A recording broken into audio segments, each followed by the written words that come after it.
Space astronomy is an important but also expensive and complex part of the astronomy enterprise. As you recall, most of the electromagnetic waves that run from gamma rays to radio waves do not penetrate the Earth's atmosphere. The only way we can observe these waves from celestial sources is in Earth orbit, or even beyond. So space astronomy is an essential part of how we learn about the universe. The most iconic space observatories are NASA's missions called the Great Observatories, which includes the Compton Gamma Ray Observatory, now defunct, and 3 currently operating missions: the Hubble Space Telescope, the Spitzer Space Telescope, and the Chandra Observatory, working at X-ray wavelengths. These are NASA's centerpieces for space astronomy, each of them having cost multiple $billion. Space astronomy doesn't come cheap. Square meter for square meter, it costs 10 or 20 times more to put a telescope in orbit than it does to operate that same telescope from the ground. So you have to have a good reason to go into space. The strongest reason of all, of course, is the fact that you cannot detect those waves from the ground. But you also need an astronomical reason to be interested in those invisible wavelengths. These missions are not only expensive, but they're difficult to get approved. If we look at NASA's manifest over the last decade, we'll see that the missions that it has planned, due to limited budgets, have often been delayed at close to a year per year. So missions that astronomers dreamed of 10 or 20 years ago are only just coming to fruition. Space astronomy is a long game. The people involved in it have to have the patience to deliver almost their whole career towards one telescope getting launched.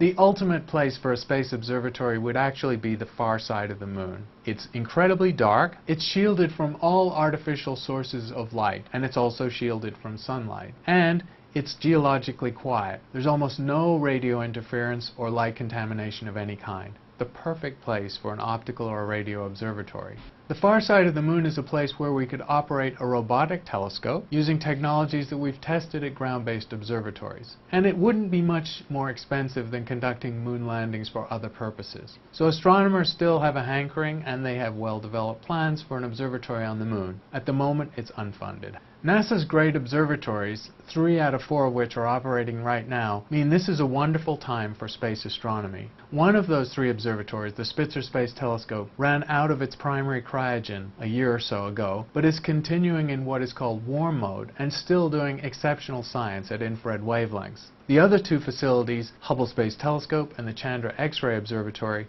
are doing frontier science in all fields from comets to cosmology and are producing discoveries virtually weekly.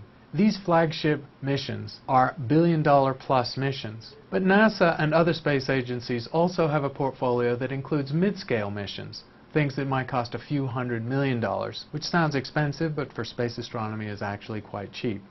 These missions are different in concept. The great observatories are like Swiss Army knives with a complex suite of 8 to 12 instruments, and they're able to do everything. And they need to do everything well. These mid-scale missions are different in concept.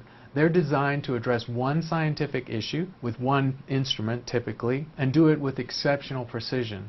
Excellent examples of these instruments, which you'll hear about later in the course, are WMAP, which looks at the microwave background from the Big Bang, and Kepler, which is designed to find Earth-like planets. Both missions have succeeded exceptionally well, for a price tag under $500 million.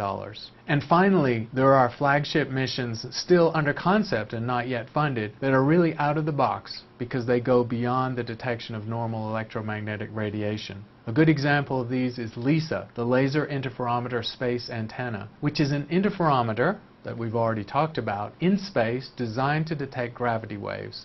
This is a frontier instrument that will do something that no ground-based telescope can do. And astronomers dream of being able to detect gravity waves from space using this instrument, but it's at least a decade off. Currently, there are over a dozen space-based observatories, some doing specialized missions, and some the great observatories doing a little bit of everything. It's actually a wonderful time for space astronomy. The engineering and the techniques involved are state-of-the-art. Many of these missions cannot be serviced or fixed if anything is wrong when they're launched. Everything has to be made just right on the ground. And most astronomers consider the scientific payoff to be worth the high price tag.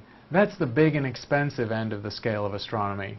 What about the other end, accessible to all of us? In 2009, it was the 400th anniversary of Galileo's first use of the telescope to study the night sky. And in commemoration of that event, very important for most astronomers, the Galileoscope was produced. The The Galileoscope is a modern version of Galileo's best telescope using modern optical components. It's entirely made out of plastic, in fact. This has found its way into the hands of hundreds of thousands of people and has provided the best entree to the night sky for the average person. It's still a highly recommended way of learning about the sky, but it's always a good idea to spend an extra $15 on a tripod. Galileo's telescope has a very small field of view and is a long device, so holding it steady on the sky is difficult. A tripod makes that much easier.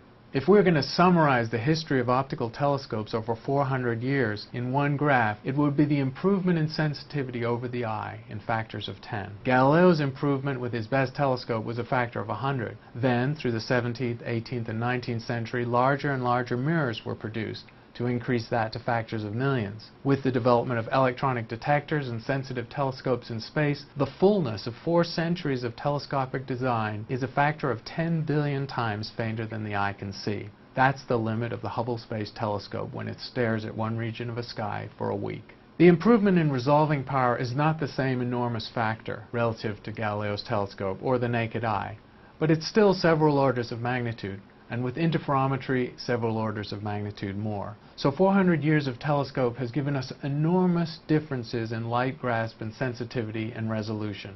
Space astronomy is an important way to learn about the universe. The missions are expensive, but they do things that cannot be done from the ground, often looking at invisible waves that are extinguished by the Earth's atmosphere. Astronomers currently have a portfolio ranging from great observatories that cost multi-billions of dollars to specialist missions doing particular scientific experiments. All are important, and together they've delivered a factor of 10 billion gain in depth over the night sky observed by the naked eye.